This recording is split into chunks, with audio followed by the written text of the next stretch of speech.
about his life, the biography of him on Earhart. It's a tremendous book. I'm on the third or fourth reading of it.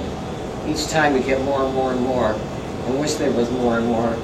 But as I've told a lot of you that are here, that when I did the research to get the historical marker, when I finished all of it, I was really upset. I was upset because I wanted to talk to the man or sat and listen to him in person. But then I was fortunate enough to meet and learn to love his daughter, Mary Margaret, his children, Tom Loftus, and Julie, I was going blank. There's exceptional people, just like Robert H. Jackson. I don't like to say Justice because too many people were thinking that that was his name. It was Justice. No. So that's why you'll see on the sign it says Supreme Court Justice Robert H. Jackson. That's why it's for full clarity. He was born in Spring Creek, and he was inspired by an English teacher, Mary Willard. And this is important to read this. I'm reading it so that I say it properly because it's his words and his thoughts and his emotions. He learned from her that a correct and full understanding of the written word is the threshold of knowledge, and that the ability to write simple, direct English is the beginning of power. I'm talking to the young people again. There's a lot of history about the Jackson family prior to Supreme Court Justice Robert H. Jackson's birth. In 1797, Elijah Jackson and Andrew Evers made the first white settlement in Spring Creek Township. Then in 1819, George Eldred and his brother came to America and settled in Spring Creek. And what they say in the book, and they don't know why he came to Spring Creek, but he did, thank heavens. And that where he settled is now called Miracle Mountain Ranch. And the road is called Eldred Hill. And that's why I was so emphatic that the signs be placed there because of that, the family heritage. George Eldred's daughter was Mary Eldred Jackson, who was Robert Jackson's maternal grandmother. There'll be a test after I'm through with all. So since the homestead's no longer, that's why everything that there is the value and importance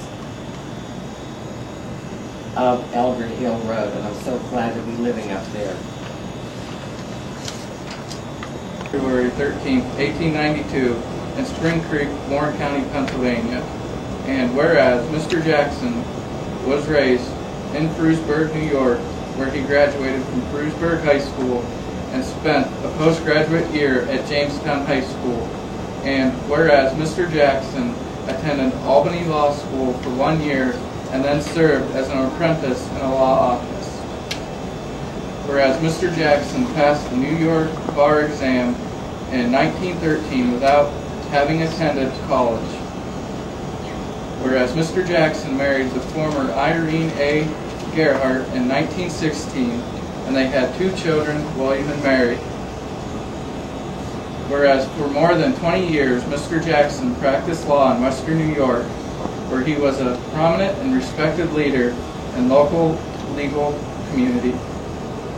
Whereas in 1934, Mr. Jackson moved to Washington, D.C. to become Assistant General Counsel for the Treasury Department's Bureau of Internal Review.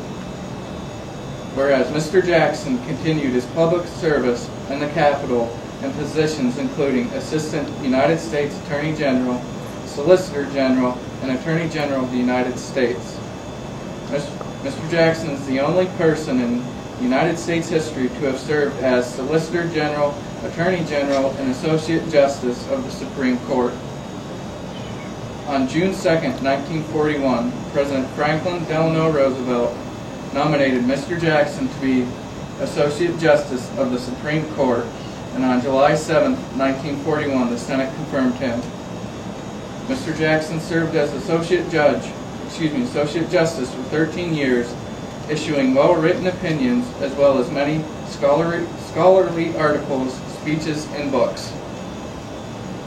While on the United States Supreme Court, Justice Jackson was appointed by President Harry Truman to serve as the United States Chief of Counsel at the International War Crimes Tribunal in Nuremberg, Germany, at the conclusion of World War II in 1945. Justice Jackson distinguished himself at Nuremberg by helping to draft the charter establishing the legal basis for the tribunal and serving as an energetic and oratorically elegant prosecutor. Justice Jackson returned to the court following the tribunal and served productively until his death on October 9, 1954, at the age of 62. Therefore be it resolved that the House of Representatives recognizes the life and achievements of Justice Robert H. Jackson, a man who truly personified the American ideals of fairness, justice, and individual liberty. And be it further resolved that a copy of this resolution be transmitted to Robert H. Jackson Center, 305 East 4th Street, Jamestown, New York. And I was fortunate to also get a copy, and now the township supervisor that. This took place in 2006.